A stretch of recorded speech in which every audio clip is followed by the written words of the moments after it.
advantage over Jeffrey. Now, Jeffrey might be happy with second. That would be a good, solid result for him.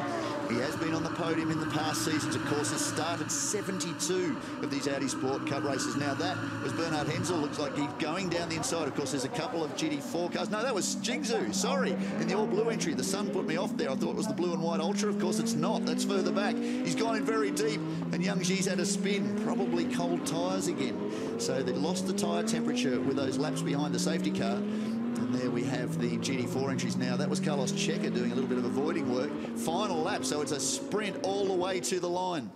Just 4.6 kilometres, well, a lot less than that now. We're almost halfway around the lap, and certainly Berit Birimbakti has paved the way to back-to-back wins here at Nürburgring on debut.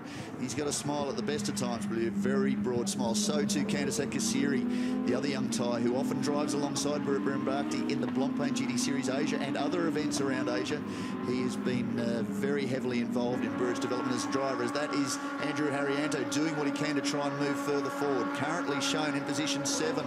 And he'll be looking to try and make that position 6 ahead of the Ultra, immediately ahead of him. The team will have told him he's only got half a lap to do it. He needs championship points. He needs to try and limit the damage that he has taken as a result of that contact with Yasser Shahin, the 66 entry, the recovering Dirk Parhofer. Oh, and he's done it. So Andrew Harrianto up to position number 6. He wants those championship points. He wants that gold Audi, and he wants to be in the Spa 24-hour race next year. But most importantly, he wants to carry some sort of advantage into the return races in Asia when we're at Ningbo in a couple of months' time.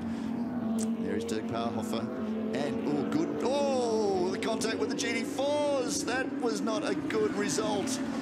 And that, unfortunately, is Jean-Luc Viet went in too deep under brakes. But at the front of the field, the checkered flag, Berit Birimbakti back-to-back for the Singer Plan B by absolute entry. Fantastic result. He threatened in Clipsal, or sorry, in Adelaide at the start of the season, because we call it Clipsal, being Australians. It's been a long-time sponsor of that series, but it's the Adelaide 500. He was threatening to do the job, and then that was interesting. Jeffrey Lee taking position 2, and a great result for Sun Jingzhou to be in position 3. 2 of the strong contenders. There's been a lot of time on track, stuck together. Jeffrey Lee and Sun Jingzhou on the podium. A fantastic result for the Cup, and good reward for them. There's the 89 entry. That is Anderson Tanoto. That was the contact he'd had with Jean-Luc Viet. So both those GT4 cars have unfortunately made contact in that hectic battle to the line across the final lap. Here's the replay. And yeah, I think maybe Jean-Luc went in a little deep. Anderson may not have noticed him as he started to turn across towards the apex. It didn't look like he was doing anything dramatic, but that certainly ended both their runs. It looks like Anderson may have got to, yes, he did. He crossed the line, and he will be classified as position number 12. So he's a lap down. He may have had a drama and come into pit lane that we did not see at that stage. A little bit of smoke coming to the line, very dramatic, but he got his points in that first up battle. So a good haul of points for him too in the battle for GT4 honours. Because Stefan Vanlinger was leading that points battle after the first race. 25 points to Carlos Checa, Jean-Luc Viet 15. Unfortunately for him, I don't think he's going to score points. He's not going to make the checkered flag. Anderson comes down the end onto the grass, limit the damage, and Naomi Jung. That was an interesting experience. The boys have gone the wrong way. Of course, that's first, second, and third. I don't think Jingzhou wants to be kept away from the podium. He's going.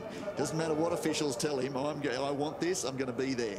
And to stand alongside Jeffrey Lee and Berit Birimbakti, again, the regulars of the Cup this year, to be so competitive against some very experienced German drivers, that's amazing. It shows people like yourself that have been the pioneers, shall we say, in the Cup over recent years, have paved the way for this development of the Asian drivers. And look at them. It's been a great result. So Berit Birimbakti is classified the winner. Unofficial results at this stage. Jeffrey Lee second, Sun Jingzhou in position 3, Carsten Tilke back to position 4, Andrew Harrianto made it to position 5.